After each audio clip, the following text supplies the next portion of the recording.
एक बहुत सुंदर कहानी है। सुनकर आपकी आंखें नम हो जाएंगी, यह मैं गारंटी देता हूं। लेखक अनजान है, मैं सिर्फ प्रस्तुत कर रहा हूं। रात के 11 बज रहे थे और अचानक घर की घंटी बजी। रवि चौंक गया। इतनी रात में कौन आया? दरवाजा खोलकर घर के बाहर आया तो देखता है कि सामने एक वृद्ध सज्जन खड़े हैं। एक ऑटो पर आए और तेजी से हाँफ रहे थे। और उन सज्जन ने उससे पूछा, बेटा आपका नाम? उसने बोला, रवि। वृद्ध सज्जन ने कहा, हे भगवान, तेरा लाख लाख धन्यवाद, घर मिल गया। रवि को कुछ समझ नहीं आया। वृद्ध सज्जन ने कहा, बेटा पानी मिलेगा? रवि ने कहा, आइए आइए ना, घर के अंदर आइए अंकल। रवि ने उनको पानी पिलाया। उसके बाद वृद्ध सज्जन ने रवि के हाथ में एक चिट्ठी दी। रवि ने चिट्ठी को पढ़ा। पढ़कर वो दूसरे कमरे में गया। 3-4 मिनट में रवि वापस आया और उस ऑटो को कहा कि भाई साहब आप चले जाइए।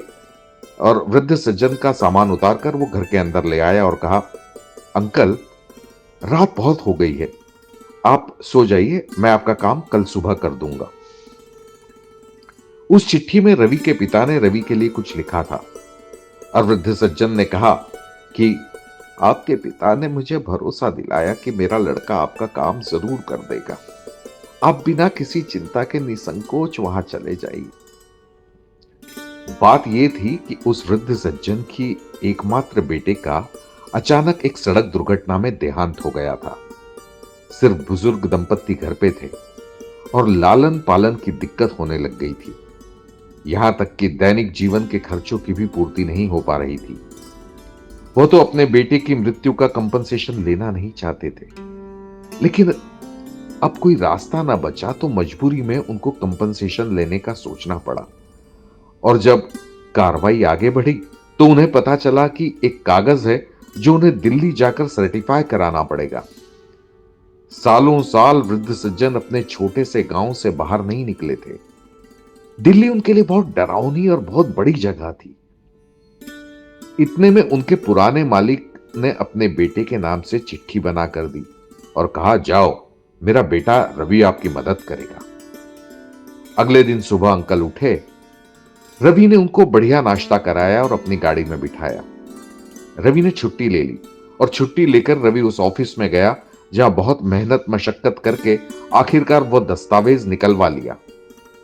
दस्तावेज सर्टिफाइड कराने के बाद अंकल के बस की टिकट करा दी। टिकट के साथ एक मिठाई का डब्बा दिया और बस स्टैंड पर छोड़कर निकलने ही वाला था। इतने में वृद्ध सज्जन ने हाथ जोड़कर कहा, रवि, तुम्हारे पिता धन्य है कि उन्होंने तुम्हारे जैसी संतान को पैदा किया। वह बहुत भाग्यशाली है। तुम कुछ कहना चाहते हो क्या? मैं आपके पिता को संदेश दे दूंगा। उनसे कहना तो मुझे भी बहुत कुछ है, पर अगर आपकी कोई बात पहुंचानी हो तो मैं पहुंचा दूंगा। रवि एक पल एकदम शांत हो जाता है, फिर धीरे से कहता है, माफ कीजिएगा अंकल, आपसे एक बात कहना चाहता हूं। वह सज्जन बोले, कहिए ना बेटा। रवि ने कहा, अंकल मैं वो रवि नहीं हूं जिससे आप मिलने आए थे। उस पर वृद्ध सज्जन ने हैरानी से कहा, पर बेटा तुम्हारे मकान के बाहर तो रवि निवास लिखा था। हाँ, वो मेरा रवि निवास था। मेरा नाम भी रवि है, लेकिन मैं वो रवि नहीं हूं जिसे आप ढूंढने आए थे। उस वृद्ध सज्जन को कुछ समझ नहीं आया तो रवि बोला, कल रात जब आप आए थे तब आप हाँफ रहे थे, लेकिन आपकी आंखों में वो उम्मीद थी कि उनका बेटा आपकी मदद जरूर करेगा। जब मैंने चिट्ठी पढ़ी तो मैंने आपके वाले रवि को फोन किया। वो एकदम परेशान हो गया और असमंजस में पड़ गया, क्योंकि वो कहीं बाहर गया हुआ था और 8-10 दिन बाद आने वाला था। साथ ही आपको देखकर मुझे मेरे पिता की याद आ गई, जिनके लिए मैं जीवन भर कुछ न कर पाया। मेरे पास हिम्मत भी नहीं थी कि मैं आपकी उम्र और भावनाओं को देखते हुए आपको वापस भेज सकूं। तब मैंने निर्णय लिया कि मैं ये काम करूंगा। उस वृद्ध व्यक्ति की आंखों से आंसू बहने लगे। वो बोला, तो तुम रवि को जानते नहीं हो? रवि बोला, अंकल मैं उसको नहीं जानता। आपकी चिट्ठी में उनका नंबर था, तो मैंने उन्हें फोन लगाया। उस पर उन्होंने फिर पूछा, तुम वो रवि नहीं हो? वह फिर बोला, हाँ मैं वो रवि नहीं हूं। इस पर उस वृद्ध ने कहा, फिर भी तुमने मेरे लिए छुट्टी ली और इतना किया। कौन कहता है भगवान नहीं होता? कौन कहता है कि ईश्वर नहीं होता? इसको बार बार दोहराते हुए वो बस में बैठ गए।